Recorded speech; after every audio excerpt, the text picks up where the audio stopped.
एक बार मैं फिर से स्वागत करता हूँ सभी छात्रों का सनराइज़ करियर अकेडमी में और ज़्यादा समय ना गवाते हुए आज का जो हमारा टॉपिक है वह है भारत का भूगोल। और भारत के भूगोल में हम पढ़ेंगे प्रायद्वीप भारत का उच्चावच।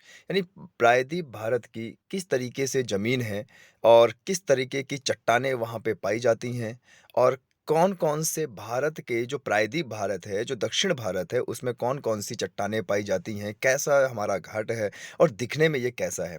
देखिए, जब भी बात आ रही है प्रायद्वीप की, तो आपको ये समझ जाना चाहिए कि प्रायद्वीप का मतलब होता है कि जो भूभाग, जो उठा हुआ भूभाग है, वह 3 तरफ से पानी से घिरा हुआ हो या 3 तरफ से जलराशि से घिरा हुआ हो।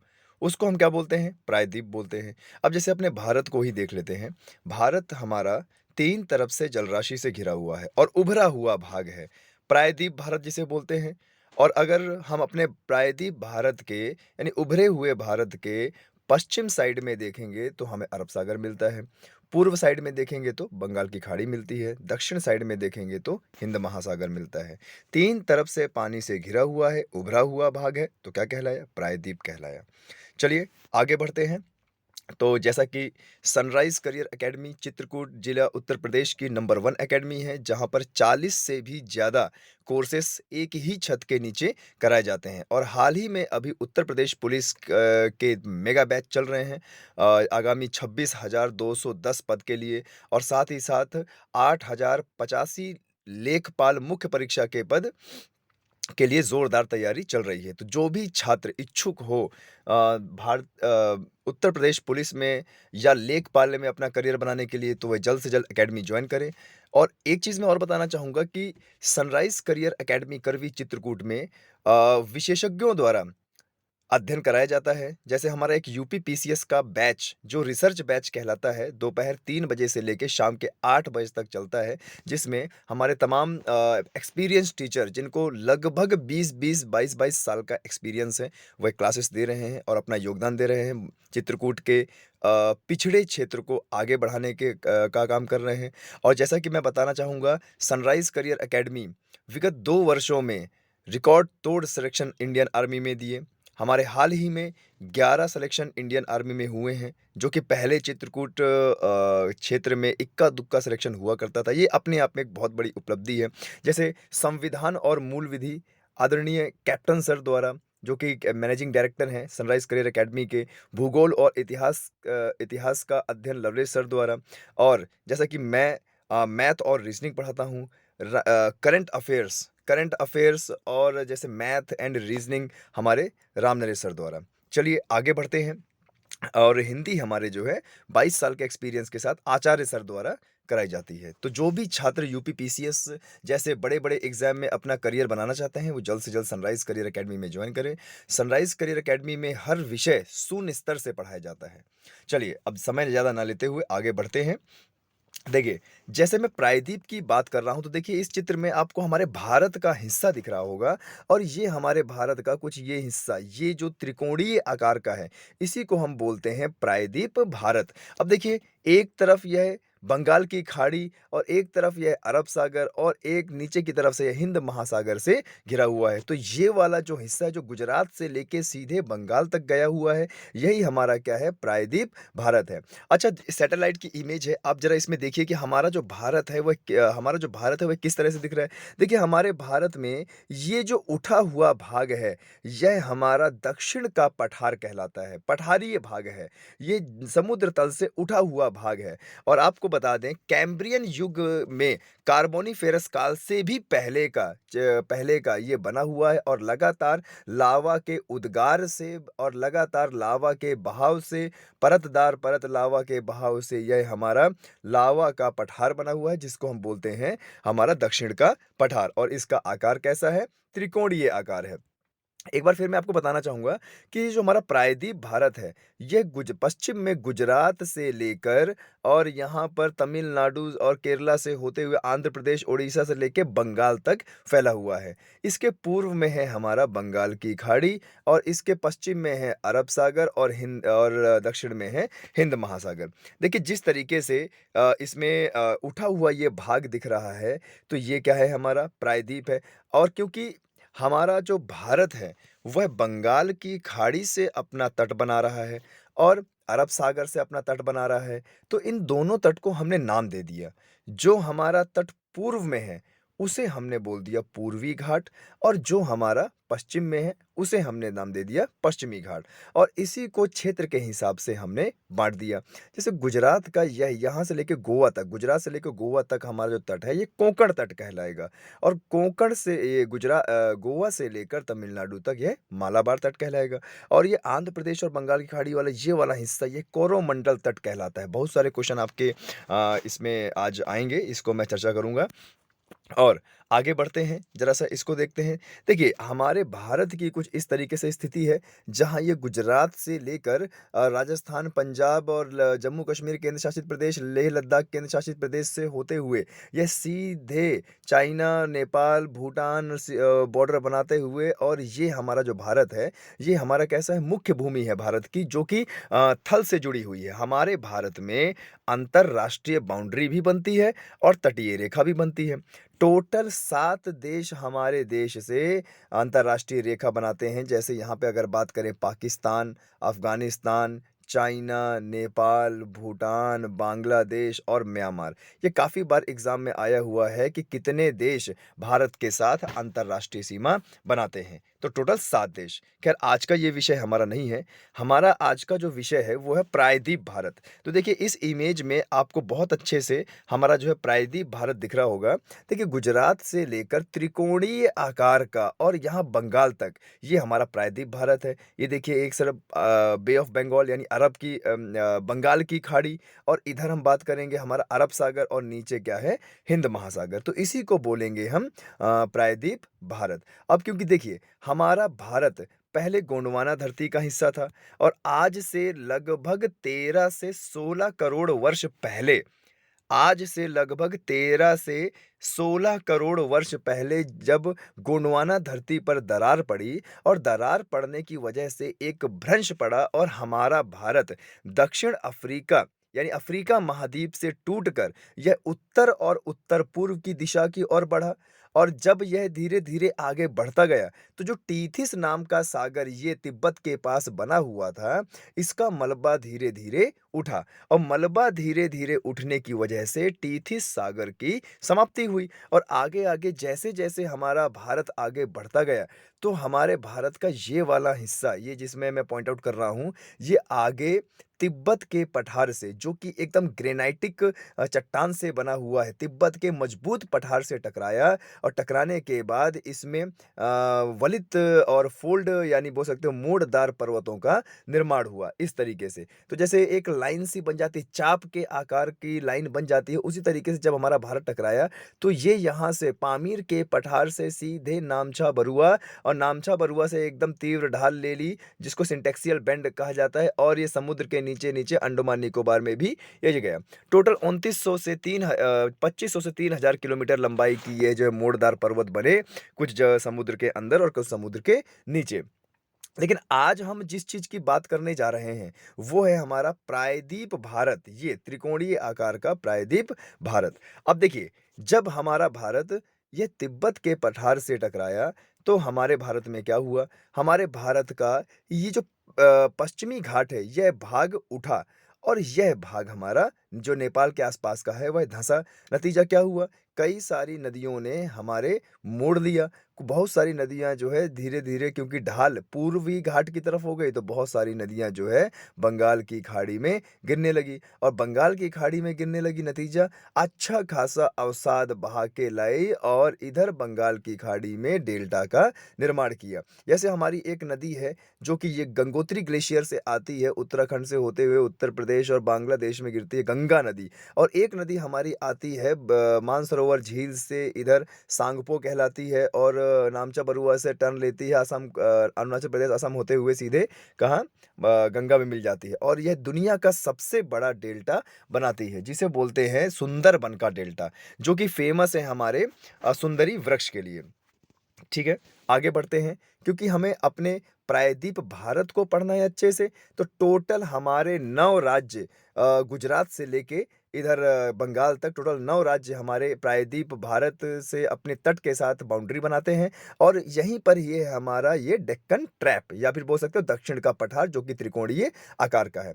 अगर 9 राज्य की मैं बात करूँ तो देखिए पश्चिम से अगर बात करेंगे तो गुजरात, महाराष्ट्र, गोवा, कर्नाटका, केरला और आप बोल सकते हैं त तमिलनाडु, आंध्र प्रदेश, ओडिशा और बंगाल। ये तट बनाते हैं, तटीय रेखा बनाते हैं अरब सागर, बे ऑफ बंगाल और हिंद महासागर के साथ।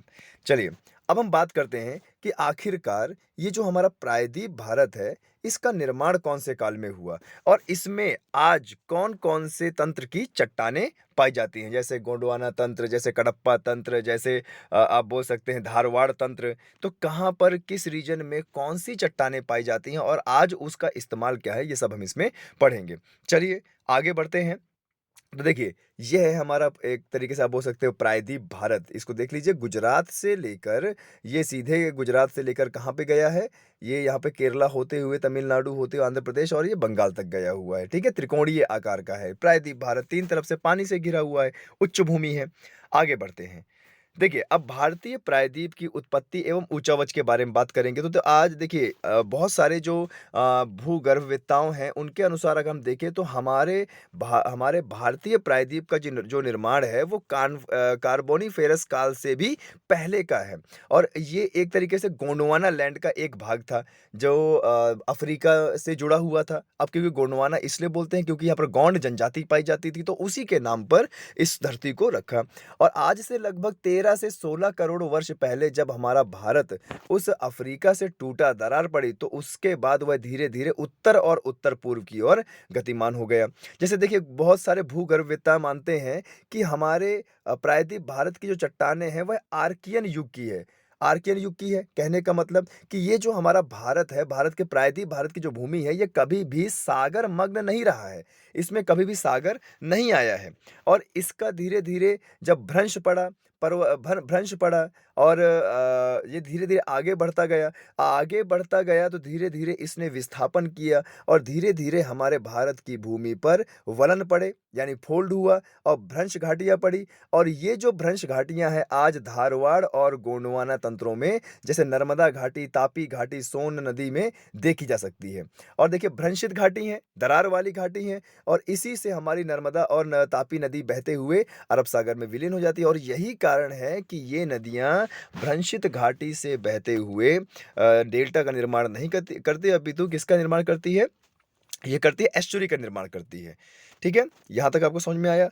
आगे बढ़ते हैं। देखिए, कार्बनी जो काल है, उसमें जैसे दामोदर नदी है, सोन नदी है, महानदी है, गोदावरी नदी की घाटी है। इन घाटियों में अगर खोदा जाए, तो कार्बनिक काल का हमें कोयला देखने को मिलता है। एक उत्तम क्वालिटी का कोयला देखने को मिलता है। क्यों? क्योंकि ये कब का है? ये कार्बोनिफेरस काल से भी पहले का है। आप बोल सकते हो कि ये तब का है जब पृथ्वी के ऊंचावच का धीरे-धीरे निर्माण हो रहा था और पृथ्वी धीरे-धीरे सूख रही थी और पृथ्वी सूर्य से दूर जाती रही थी। ये वही समय है कि जैसे आज का जो तापमान है पृथ्वी का, उस समय आज के तापमान से लगभग 3 से 4 गुना ज़्यादा का तापमान समय वाला। ठीक है? आया समझ में? और जैसे-जैसे पृथ्वी की उम्र आगे बढ़ती गई, क्रिटेशियस युग में भारी मात्रा में हमारे प्रायद्वीप भारत में ज्वालामुखी का उद्गार हुआ। ज्वालामुखी का उद्गार हुआ, एक पानी जैसा लावा बहा और क्योंकि तापमान कम था, तो वह सूख गया। उसके बाद फिर लावा का उद्गार हुआ। ऐसे क्या है कि 1 बार, 2 बार, 3 बार, 4 बार ऐसे क्या है लावा की परतें बनती गई और इनको जो है दक्कन ट्रैप बोला गया। हमारे दक्षिण भारत को दक्कन का ट्रैप भी बोला जाता है क्योंकि यह एकदम लावा का निर्मित है और इसको लावा का पठार भी बोला जाता है और अगर इसकी आयु हम देखें तो यह आज से लगभग 146 मिलियन वर्ष पहले का बना हुआ है। पूरे दक्षिण भारत में विंध्याचल श्रेणी से पूरे दक्षिण भारत में हमारे लावा का उद्गार हुआ और एक दक्षिण का पठार का निर्माण हुआ और भूगोलवेत्ताओं की अगर माने तो ये जो लावा का उद्गार हुआ है ये लगभग 40 किलोमीटर गहराई से हुआ है। यानी इसका जो चैम्बर था, जो मैग्मा चैम्बर था, वह भूपर्पटी से 40 किलोमीटर नीचे था। ओके, इसकी अब देखिए क्योंकि कई बार लावा का उद्गार हुआ है, एक बार नहीं हुआ है। एक बार लावा का उद्गार हुआ, पहली परत बनी, दूसरी बार लावा का उद्गार हुआ, दूसरी परत बनी, तीसरी बार, इस तरीके से हुआ। तो इसीलिए इसको बोला जाता है ट्रैप।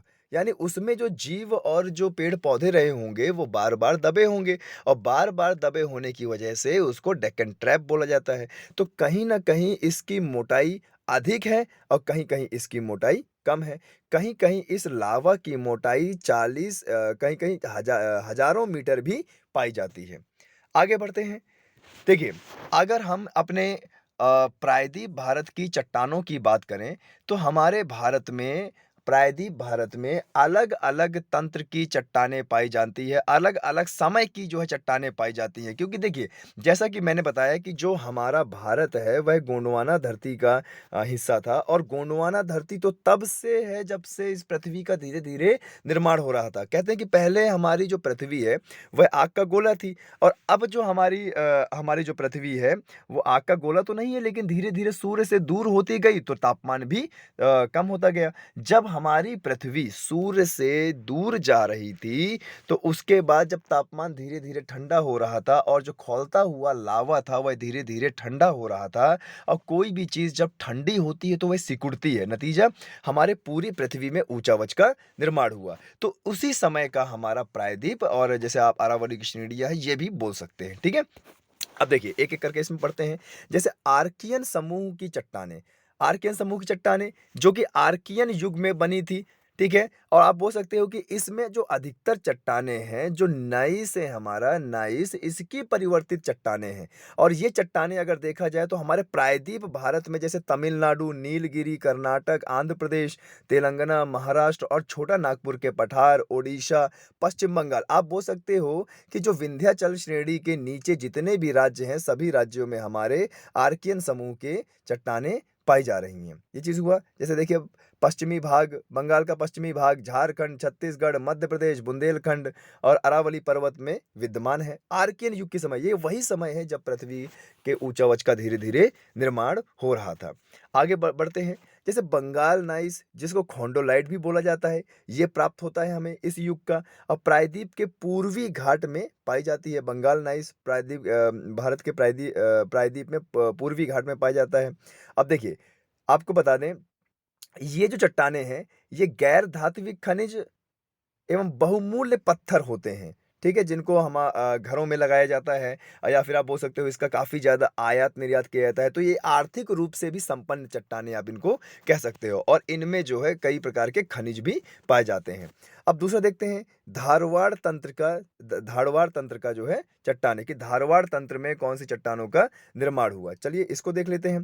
देखिए, धारवाड़ तंत्र की अगर मैं बात करूँ तो हमारे भारत का जो कर्नाटका, आंध्र प्रदेश, तेलंगाना, उड़ीसा, बंगाल, तमिलनाडु, ये वाला इलाका है, ये है हमारे धारवाड़ तंत्र की चट्टानें। और इसमें जो है काफ़ी ज़्यादा मात्रा में खनिज पदार्थ उपलब्ध होते हैं। तो चलो देखें कि ये जो हमारा धारवाड़ है, इसमें किस प्रकार की चट्टानें पाई जाती हैं। ये आपका बिल्कुल आयोग पूछ सकता है कि धारवाड़ तंत्र में किस प्रकार की चट्टानें पाई जाती हैं। तो धारवाड़ तंत्र में पुरानी अवसादी रूपांतरित चट्टानें पाई जाती हैं। देखिए, जो आग्नेय चट्टान के बाद जो हमारी अवसादी चट्टान बनती है, अवसादी चट्टान का रूपांतरित चट्टानें यानी रूपांतरित रूप यहाँ पर मिलता है। अब देखिए, ये चट्टान हमारे पूरे प्रायद्वीप भारत में कहाँ-कहाँ पाई जाती है। देखिए, कर्नाटक के धारवाड़ वाले इलाके में, बिल्लैरी के हॉटस्पॉट में और छोटा नागपुर का पठार। छोटा नागपुर का पठार जो मध्य प्रदेश के जस्ट बगल में है, जहाँ पे बिहार, झारखंड, बंगाल और छत्तीसगढ़, उड़ीसा का इलाका आता है। गोदावरी की नदी का ऊपरी भाग, जैसे दुर्ग, बस्तर, दंतेवाड़ा, चंद्रपुर, यहाँ पे आपको धारवाड़ तंत्र की चट्टानें मिल जाएगी।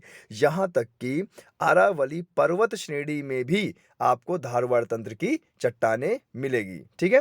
जैसे क्या बोलते हैं, अरावली पर्वत श्रेणी दिल्ली की, राजस्थान और गुजरात में भी धारवाड़ की चट्टानें पाई जाती हैं। क्यों? क्योंकि गोंडवाना धरती का हिस्सा था, बहुत पुराना हिस्सा है, प्राचीन समय का हिस्सा है।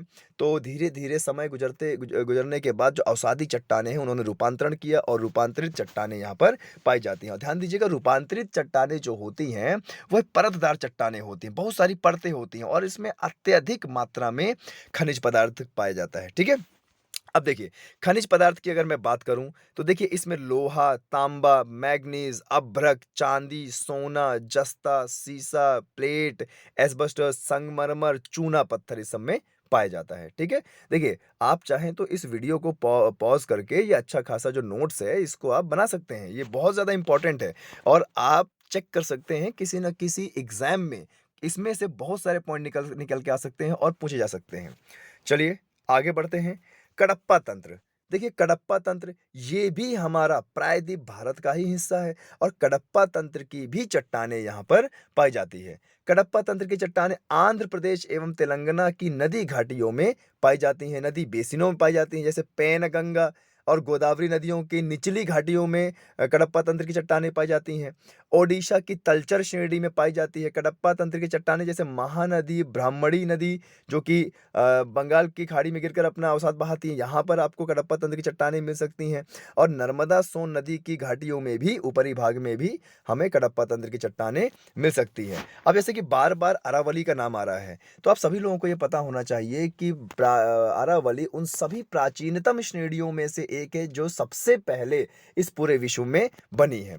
तो अरावली श्रेणी के पश्चिमी भाग जोधपुर वाले इलाके में ये थार का जो मरुस्थल है वहाँ पे पाई जाती है। ठीक है, इस युग की चट्टानें, कटप्पा युग की चट्टानें, ठीक है?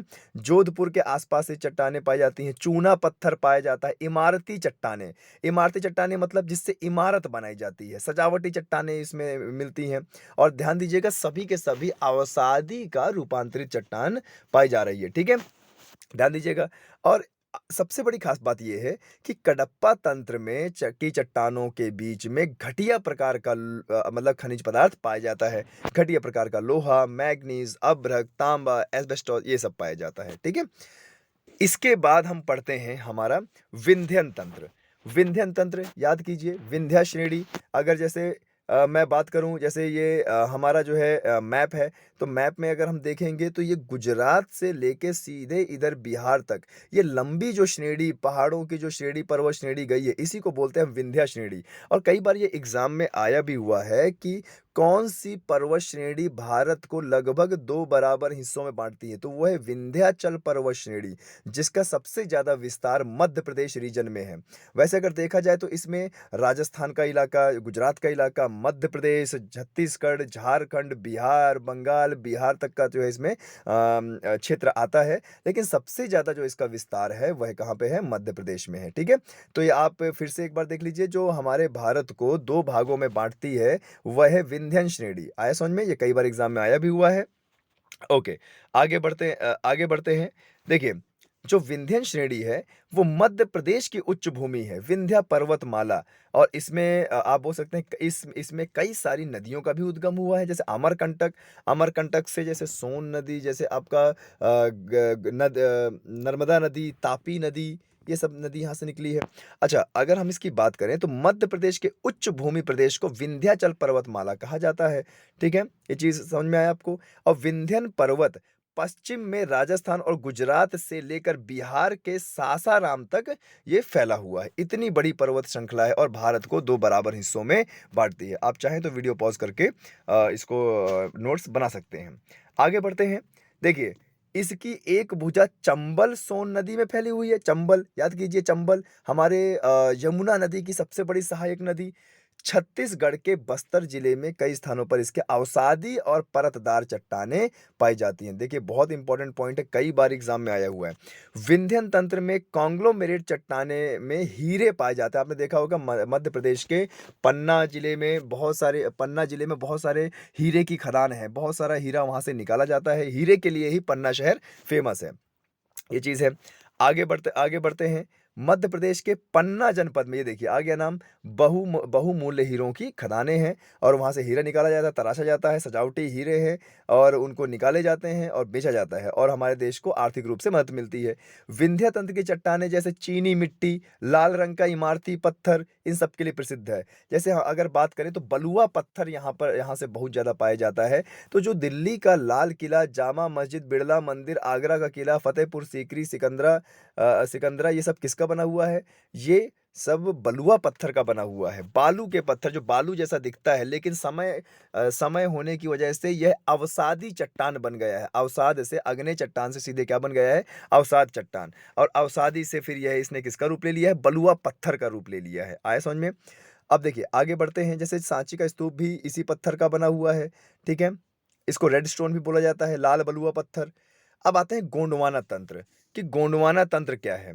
देखिए गोंडवाना तंत्र क्या है? गोंडवा सबसे पुराना तंत्र जिसमें उत्तम क्वालिटी का कोयला पाया जाता है, और गोंडवाना तंत्र की जो हमारी ज़मीन है, ये वही ज़मीन है प्रायद्वीप भारत, जो उड़ीसा और आंध्र प्रदेश, तेलंगाना, कर्नाटका, महाराष्ट्र, केरल और तमिलनाडु। और क्योंकि ये जब से है, जब पृथ्वी का निर्माण हो रहा था और जब पृथ्वी धीरे-धीरे सूख रही थी, तब से ये है, तो इसमें उत्तम क्वालिटी का कोयला पाया जाता है। तो यहाँ पर अगर प्रश्न आ जाए कि उत्तम क्वालिटी का कोयला कौन से युग का है, तो गोंडवाना युग का आप बताइएगा, गोंडवाना तंत्र का बताइएगा। अब इसकी जगह देख लेते हैं कि हमारे भारत में ये जो उत्तम क्वालिटी के कोयले के जो भंडार हैं, ये कहाँ पे हैं? तो ये हैं ये जो है उड़ीसा के तलचर वाले इलाके में है, झारखंड के दामोदर घाटी और पंचेत में घाटी में है, और अगर बात करें तो महानदी, गोदावरी, कृष्णा नदी के बेसिन में ये कोयला पाया जाता है। बड़ी उत्तम क्वालिटी का पाया जाता है और आर्थिक रूप से बहुत ज़्यादा संपन्न है। आगे बढ़ते हैं। देखिए, ये हमारे भारत का कुछ इलाका है, जहाँ पे आर्कियन युग की चट्टानें पाई जाती हैं। तो देखिए, हम अपने भारत की बात करें, तो देखिए गुजरात और राजस्थान का इलाका, मध्य प्रदेश का विंध्याचल का इलाका और ये छोटा नागपुर का इलाका और ये पूरा का पूरा प्रायद्वीप पठार, यहाँ पर आर्कियन युग की चट्टानें पाई जा रही है। और इसको वीडियो को पॉज़ करके एक बार इस मैप को बहुत अच्छे से स्टडी कीजिएगा, क्योंकि मैप बेस्ड भी क्वेश्चन हमारे एग्ज़ाम में आते हैं। चलिए, आगे बढ़ते हैं। अब बढ़ते हैं दक्कन ट्रैप। देखिए दक्कन ट्रैप क्यों बोला गया? ट्रैप का मतलब होता है फँसना, ठीक है? कोई चीज़ अगर फँसी हुई हो तो उसको बोलते हैं ट्रैप। हमारे दक्षिण के पठार में कई बार, जैसे आपने देखा होगा कि ये जो हमारा पठारी क्षेत्र है, इस दक्षिण के पठार में कई बार लावा का उद्गार हुआ है। नतीजा कि एक परत के बाद दूसरी परत बनी, दूसरी के बाद तीसरी बनी, तीसरी के बाद चौथी बनी, तो एक के बाद एक परत क्या है, दबती चली गई और ट्रैप होती गई। इसी को बोला गया है दक्षिण ट्रैप या डेक्कन ट्रैप। दक्षिण के पठार के दक्षिण वाले हिस्से को क्या बोला जाता है? डेक्कन ट्रैप। आया समझ में? तो इस तरीके से आपको नोट्स बनाने हैं और इसको जो है देखना भी है। आगे बढ़ते हैं। देखिए, भूगर्भीय इतिहास में क्रिटेशियस युग में क्या बोला जाता है? क्रिटेशियस युग में लगातार और भारी मात्रा में ज्वालामुखी का उद्गार हुआ और उसके नीचे से 40 किलोमीटर नीचे से लगातार तरल लावा का उद्गार हुआ और ये इतने बड़े क्षेत्र में फैला, सूखा और सूखने के बाद अग्नेय चट्टान बनाई। अग्नेय चट्टान बनाने के बाद कई लाखों वर्ष बाद दोबारा फिर से उद्गार हुआ लावा का और फिर से उसी परत के ऊपर एक और परत बनी। नतीजा परत के अंदर परत दबती चली गई, जिसको उसके कारण उसको बोला गया दक्कन ट्रैप। और इसमें अत्यधिक मात्रा में जीवाश्म पाए जाते हैं, गैस के भंडार हैं और फॉसिल फ्यूल्स पाए जाते हैं। इसलिए हमारा जो दक्षिण का पठार है वह इन सब चीज़ों में धनी क्षेत्र है। क्रिटेशियस युग लगभग 13 से 14 करोड़ वर्ष का माना जाता है। ये भी आपके एग्जाम में आ सकता है कि क्रिटेशियस युग जिसमें काफ़ी मात्रा में कैल्शियम भी बना है धरती के अंदर, उसको क्रिटेशियस युग बोला जाता है। और इस युग में गोंडवाना लैंड में भारी दरार पड़ी, जिससे ये भारत का प्रायद्वीप टूट गया और टूटने के बाद यह धीरे-धीरे आगे बढ़ा और आगे बढ़ने के बाद धीरे-धीरे यह लॉरेशिया में जाके टकरा गया। दक्कन के पठार की जो गहराई है वो कहीं-कहीं 3000 मीटर है। कहीं-कहीं ये जो मोटाई है वो पतली है और कहीं-कहीं ये मोटाई क्या है, ज़्यादा है, लगभग 3000 मीटर है। इस युग के लावे में मैग्मा से निर्मित चट्टानें जैसे ग्रेनाइट, गैब्रो जैसे चट्टानें पाई जाती हैं। दक्कन ट्रैप में जैसे क्वार्ट्ज चट्टानें और अकीक चट्टानें पाई जाती है। बहुमूल्य पत्थर है, ये हमारे भवन निर्माण के लिए इस्तेमाल हुआ करता है। इसका आयात-निर्यात होता है।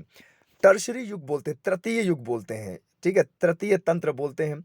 अब गोंडवाना लैंड का जो अंतिम विखंडन हुआ, वो हुआ हमारे टर्शरी काल में और इस युग में भारत के प्रायद्वीप में काफ़ी सारे भ्रंश पड़े और भ्रंश के बाद क्या हुआ, देखिए भ्रंश के बाद क्या हुआ कि धीरे-धीरे ये जो हमारा पूर्वी भाग है, इसका ढाल मंद हुआ और आप बोल सकते हो कि ये जो पश्चिमी घाट है, पश्चिमी घाट थोड़ा-सा उठा।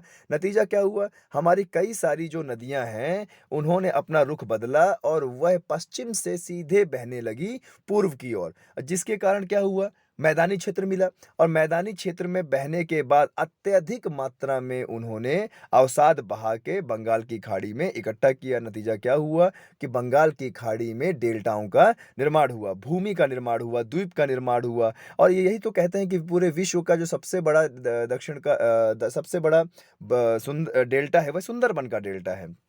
आगे बढ़ते हैं। भारत के प्रायद्वीप में भारी भ्रंश हुआ तथा भ्रंश के फलस्वरूप अरब सागर एवं बंगाल की खाड़ी में अवतलन हुआ और टर्शरी युग की चट्टानें गुजरात के काठियावाड़ में देखो मिल रही हैं और राजस्थान में मिल रही हैं, कोरोमंडल तट में मिल रही हैं, मालाबार तट में पाई जा रही हैं। ये बिल्कुल आपके एग्जाम में आ सकता है। इसको देखिएगा और बढ़िया तरीके से नोट्स बनाइएगा। अब पढ़ते हैं हम प्लिस्टोसीन पीरियड। प्लिस्टोसीन पीरियड को देखते हैं, इसमें क्या-क्या हुआ है। अभी नूतन युग की चट्टानें भी भारतीय प्रायद्वीप के कुछ भागों में पाई जाती हैं, जैसे महानदी, गोदावरी, कृष्णा नदी का निचली घाटियाँ और इस युग की जो चट्टानें हैं, वह गुजरात के कोंकण, मालाबार तट में भी पाई जाती हैं। तो बहुत अच्छे से आप इसका नोट्स बनाइएगा, बहुत इम्पोर्टेंट है, बहुत सारे क्वेश्चन आपके इसमें ज्योग्राफी में बन सकते हैं।